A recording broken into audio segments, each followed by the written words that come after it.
Frente a eso voy a dar pase a cada uno de mis compañeros para que les pueda explicar más a fondo en el Reglamento Nacional de Edificaciones en el tema de la 070, ¿no?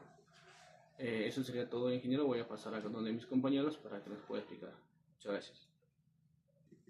Nos encontramos en el distrito de Chilca, una zona de alta vulnerabilidad sísmica, para evidenciar uno de los errores más críticos en la albañilería confinada, que es el uso de unidades no aptas para muros portantes. Obsérvese en esas dos edificaciones de 3 y 4 pisos el uso del ladrillo pandereta y no exactamente en tabiquería, que debe ser su uso adecuado. Los ladrillos panderetas es exclusivamente para tabiquería, ya que sus vacíos horizontales no ofrecen la resistencia ante esfuerzos cortantes. De igual manera tenemos otra vivienda son de 7 pisos que están construidos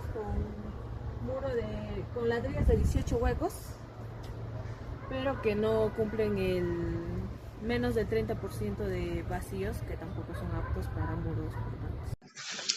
Bueno, esta imagen es de una edificación que se encuentra entre Real y Ferrocarril, límite de Huancayo y Chilca. En esta podemos evidenciar distintas fallas críticas de seguridad, ¿no? Según la norma E070, podríamos identificar las siguientes deficiencias estructurales, ¿no? Dentro de estas podemos mencionar la esbeltez extrema y la falta de densidad de muros en la dirección transversal, la que hacen que esta edificación sea vulnerable al volteo, ¿no? Esta deficiencia estructural se puede observar en el artículo 11 y 17 de la norma, pues no existe rigidez lateral suficiente para soportar un sismo. También podemos observar la ausencia de confinamiento de muros, pues se observa columnas ni vigas de amarre. Al no estar confinada, la albañilería no puede trabajar estructuralmente, quedando expuesta al colapso frágil. También está el uso indebido de los materiales, pues se identifica el uso de ladrillo pandereta en muros portantes. La norma prohíbe este material para fines estructurales, limitando su uso exclusivamente a lo que es la tabiquería, ¿no? Por otro lado, también está el riesgo de torsión, pues la geometría es irregular y los volados superiores generan una extensidad peligrosa que forzaría la rotación de la estructura durante un movimiento sísmico, ¿no? En conclusión, podríamos mencionar que esta estructura incumple los requisitos mínimos de la normativa peruana, calificándose como una estructura de alto riesgo sísmico, ¿no? El día de hoy nos encontramos en la ciudad de San Agustín de Cajas, donde hemos podido identificar una falla estructural asociada a los elementos de confinamiento. En este caso, esta columna de concreto armado presenta una deficiente calidad constructiva, debido a que presenta vacíos de concreto, grietas visibles y aceros expuestos. Además, esta columna está soportando un voladizo, la cual hace el incremento los esfuerzos a trabajar, no solamente a compresión, sino también a tensión y corte. Esto es crítico, debido a que, según la albañilería confinada, la columna es el responsable de dar soporte a los muros.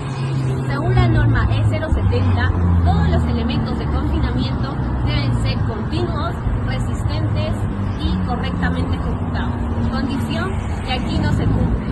Además, recordarles que si falla el confinamiento, también falla todo el sistema.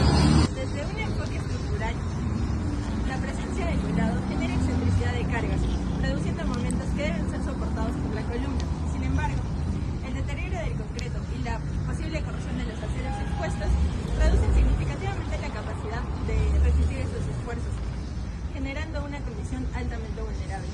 Según la norma E030 de diseño sismorresistente, una estructura debe garantizar continuidad, rigidez y la disipación de la energía. En este caso, la presencia del volado, sumada al deterioro del elemento, genera una irregularidad estructural crítica.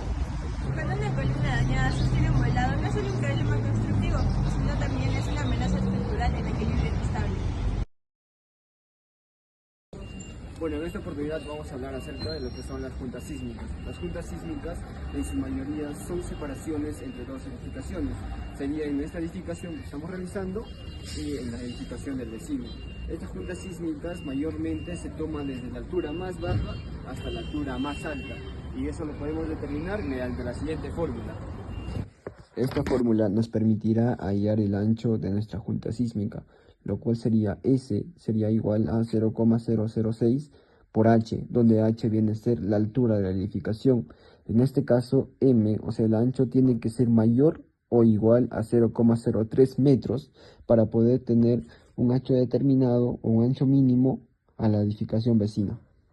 Asimismo, las juntas sísmicas, o como otros lo conocen, los separadores sísmicos, son muy importantes, ya que evitan el contacto entre dos edificaciones, ya sea la edificación tuya con el vecino.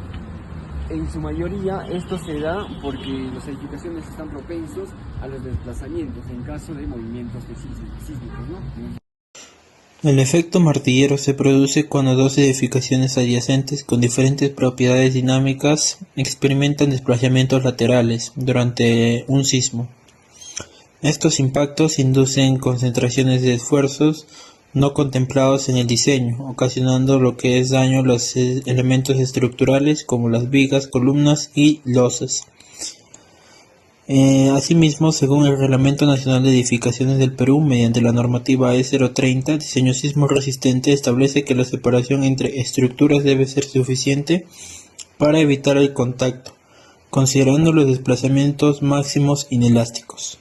Bueno, ya viendo todo el tema en relación al Reglamento Nacional de Edificaciones, puedo concluir o vamos a concluir de que a nivel nacional, no solamente de repente acá en Huancayo o lo que es en región Junín, a veces las construcciones no están ejecutadas o construidas en función a la normativa, lo cual hace que de repente nuestra edificación o la estructura sea un poco riesgosa para el tema de uso personal, multifamiliar, o a veces en el tema de repente se ha visto en algunas circunstancias, en instituciones educativas, ¿no? Lo cual es bastante riesgoso que tengamos una construcción que no se ha respetado las normativas. Frente a eso también se puede evidenciar o se puede deducir o decir que las construcciones aquí en Junín, de repente en otros lugares no, pero yo viendo con el grupo de trabajo, con los compañeros que hemos trabajado, podría decir que el 90% de las edificaciones o las construcciones, en este caso, están hechos bajo gravedad. Muy poco se ha evidenciado una construcción sismo resistente, ¿no? Lo cual todo se ve en muchas construcciones que ni siquiera también se ha respetado lo que es los parámetros de construcción, el Reglamento Nacional de Edificaciones, las normativas, lo cual es importante para poder tener una buena edificación para el futuro y no tener inconvenientes o problemas de alto riesgo. También se puede decir que tal vez por el tema de costos, que realmente las personas de acá en el centro se ha visto que construyen de repente una edificación, de repente sin asesoría de un ingeniero, sin planos que realmente están normados. Todo ese tema de repente también evidencia que la construcción se ha puesto un poco riesgosa, de no mucha seguridad para el uso diario o el uso cotidiano de cada persona. En conclusión, podríamos decir, ingeniero, que de repente podríamos un poco más de socializar a la sociedad para que de repente tengan un asesoramiento a través de un profesional para que sus futuras construcciones sean pues al menos más confiables y basarnos en la normativa, ¿no? Eso sería todo. Muchas gracias.